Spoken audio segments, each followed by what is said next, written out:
अभी हमारे यहाँ एक तिथि आने वाली है अक्षय तृतीया। उसका मतलब क्या होता है? अक्षय, जिसका कभी क्षय ना हो। कई लोगों ने महत्व को बिगाड़ दिया के दिन सामान लेकर आना है, चांदी का बर्तन लेकर आना है, ये सामान लेकर आना है, वो सामान लेकर आना, लाओ, मना नहीं है। हिंदू धर्म में ये रीति रही है, कोई सामग्री खरीदी जाती है, पीतल की, तांबे की, कोई वस्तु हम खरीदते हैं। पर आज का समय का जो फैशन बढ़ता गया तो कहा साहब चांदी के बर्तन खरीदना जरूरी है, चांदी का सामान खरीदना जरूरी है, सोने का पात्र, सोने की वस्तु खरीदना जरूरी है, ये सामग्री खरीदना। तो यहाँ शास्त्र नहीं कह रहा कि महाराज इतने महंगे महंगे पदार्थ खरीदो और घर में कर्जा कर लो। शास्त्र तो यह कहता है कि पूजन करना है आपको। अगर आप एक सामग्री भी लेकर आ रहे हैं तो उसमें आपका भाव जुड़ा होना चाहिए, कर्जा नहीं जुड़ा होना चाहिए।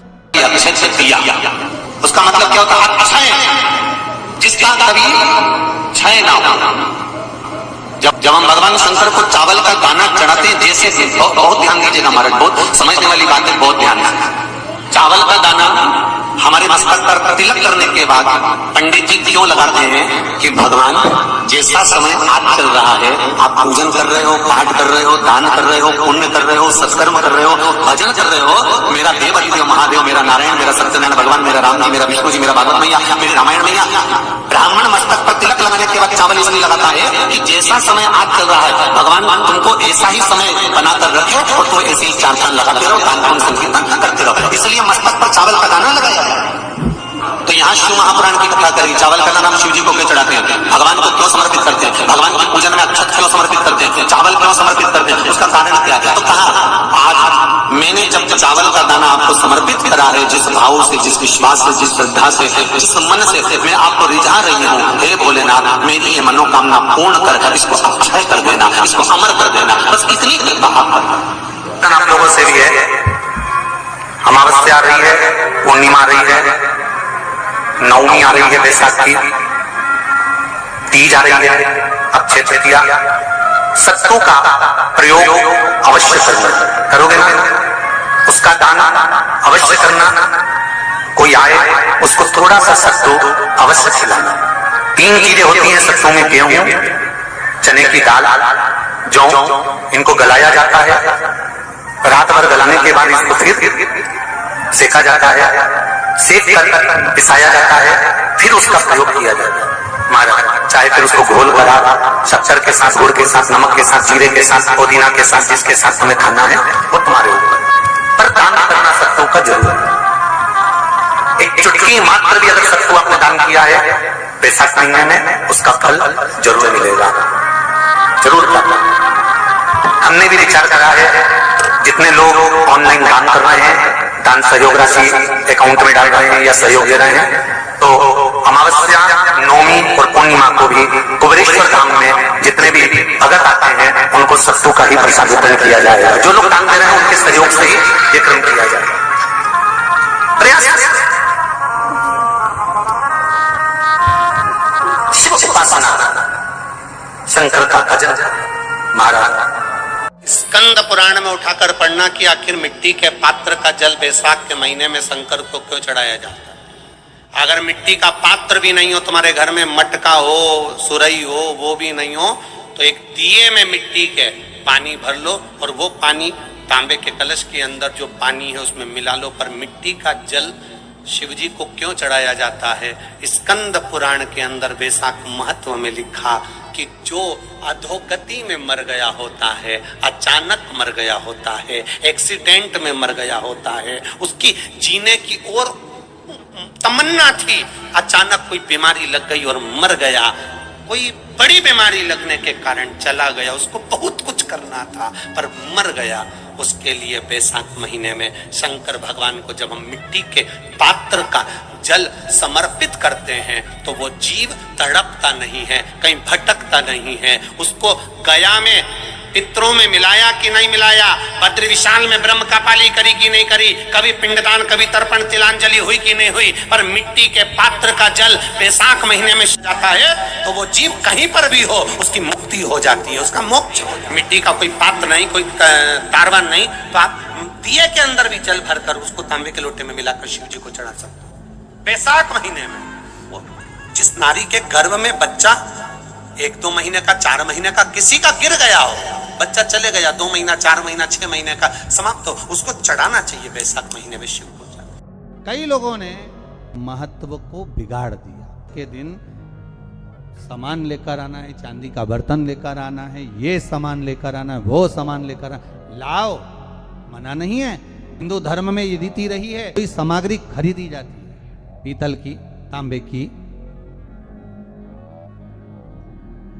कोई वस्तु हम खरीदते हैं। पर आज का समय का जो फैशन बढ़ता गया तो कहा साहब चांदी के बर्तन खरीदना जरूरी है, चांदी का सामान खरीदना जरूरी है, सोने का पात्र, सोने की वस्तु खरीदना जरूरी है, ये सामग्री खरीदना। तो यहाँ शास्त्र नहीं कह रहा कि महाराज इतने महंगे महंगे पदार्थ खरीदो और घर में कर्जा कर लो। शास्त्र तो यह कहता है कि पूजन करना है आपको, अगर आप एक सामग्री भी लेकर आ रहे हैं तो उसमें आपका भाव जुड़ा होना चाहिए, कर्जा नहीं जुड़ा होना चाहिए। लक्ष्मी सबसे ज्यादा प्रसन्न कौन से दिन होती है? जम के बोलिए जरा। शुक्रवार। तो शुक्रवार को लक्ष्मी सबसे ज्यादा प्रसन्न क्यों होती है? उसका प्रसन्न होने का कारण क्या था? लक्ष्मी जी के 2 भाई थे, दोनों की शादी नहीं हो रही थी, दाता और विधाता, दोनों का विवाह नहीं हो रहा। और दाता विधाता के लिए लक्ष्मी बड़ी परेशान थी, रोज नारायण से कहती थी प्रभु कुछ कृपा करिए, दाता विधाता का विवाह नहीं हो रहा, उम्र होती चली जा रही, इनका कुछ करिए प्रभु, आप नारायण आप कुछ तो कर सकते हो। भगवान नारायण ने तब लक्ष्मी से कहा एक काम करो, बेलपत्री के पेड़ के नीचे बैठकर लक्ष्मी तुम अनुष्ठान करो तुम्हारे भाइयों के विवाह के लिए। इसलिए आज भी हमारे हिंदू धर्म की रीति है कि बेलपत्री के पेड़ के नीचे शाम के समय लक्ष्मी का वासा होता है। इसलिए लोग इस बेलपत्री के पेड़ के नीचे तुम्हारा रात्रि को शाम को 6 बजे से लेकर रात्रि को 8 बजे तक तुम्हारा निवास होगा। जैसे पीपल के पेड़ में देवताओं का निवास, आपको आप लोगों ने यदि पद्म पुराण पढ़ी होगी या सुनी होगी तो उसमें स्पष्ट कहा है, पीपल के वृक्ष की गणना ध्यान देना, पीपल के वृक्ष में सुबह 4 बजे से लेकर 7 बजे तक ब्रह्मा जी का वासा होता है। पीपल के वृक्ष में सुबह 7 बजे तक ब्रह्मा जी का वासा, 7 बजे से लेकर 10:30 बजे तक पीपल के वृक्ष में भगवान विष्णु का वासा होता है। कितनी बजे तक? 10:30। 10:30 से लेकर 11:30 12 बजे तक पीपल के वृक्ष में पितरों का वासा होता है। इसलिए हमारे यहाँ पितरों को श्राद्ध पक्ष में जो भोजन कराया जाता है वो 10:30 से 12 के बीच में कराया जाता है। 12 बजे के बाद पीपल के वृक्ष में दोपहर के 1:30 बजे तक आहूतों का वासा रहता है। आहूत कौन? जो गर्भ में शांत हो गए, जो कुंवारी अवस्था में शांत हो गए, जो जन्म लेने के बाद उनका विवाह नहीं हुआ और शांत हो गए, उन आहूतों का वासा उस पीपल के वृक्ष में दोपहर में 1:30 बजे तक रहता है। उसके बाद में प्रेतों का वासा चालू होता है। इसलिए दोपहर के समय पीपल के पेड़ की परिक्रमा नहीं होती। फिर शाम को 4 बजे से 7 बजे तक पीपल के वृक्ष में शंकर जी का वासा होता है। इसलिए शाम के समय पीपल की परिक्रमा नहीं होती। 7 बजे के बाद में पीपल के वृक्ष में रात्रि को 9 बजे तक कुबेर का वासा होता है। फिर 9 बजे के बाद में प्रेतवास चालू होता है पीपल के वृक्ष में। उसी तरह बेलपत्री का जो वृक्ष है, उस बेलपत्री के वृक्ष के नीचे रात्रि को 8 बजे से लेकर 12 बजे तक बेलपत्री के पेड़ के नीचे कुबेर का निवास होता है। महाराज, कुबेर का निवास। प्रयास करा करो इसी बेलपत्री के पेड़ के नीचे हम दीप लगाएं, घी का दीप। यदि संपदा की कमी हो तो, अगर भगवान ने खूब संपदा दी है तो भले मत लगाओ, कोई दिक्कत। महामृत्युंजय मंत्र का यदि आप जाप करते हो और आपको मालूम पड़ गया कि शरीर में मुझे ये रोग हो गया है, मुझे शुगर हो गया है, मुझे बीपी हो गया है, मेरा ब्लड प्रेशर ऊंचा नीचा रह रहा है, कोई भयंकर रोग, मेरे रिश्तेदार को कोई कैंसर जैसा रोग हो गया, किसी को कोई थायराइड हो गया, किसी को कोई किडनी और लीवर में सूजन हो गई, किसी को कहीं किडनी और लीवर में तकलीफ हो गई, तो शिव महापुराण की कथा कहती है, नवग्रह शिव महापुराण की कथा कहती है कि बेलपत्री के वृक्ष के नीचे महामृत्युंजय मंत्र का जाप जो शुक्रवार की शुक्रवार घी का दिया लगा कर करता है, उसके रोग बाबा देवाधिदेव महादेव समाप्त करते चले जाते हैं।